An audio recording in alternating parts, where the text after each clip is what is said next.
உன்னால எனக்கு ஏற்பட்ட நஷ்டத்தை நீதான் சரி பண்ண. இல்லைன்னா உங்க அக்கா இந்திராணியை வச்சு சரி பண்ண வேண்டியிருக்கும்.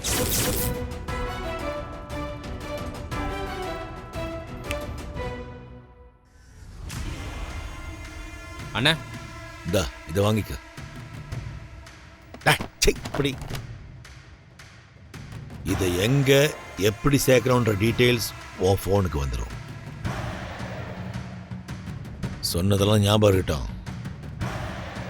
இதுல ஏதாவது தப்பு நடந்துச்சு, உன் வாழ்க்கையில இனிமே எல்லாமே தப்பா தான் நடக்கும். நேரத்தை வீணடிக்காத. கிளம்பு கிளம்பு கிளம்பு. போ. Out man.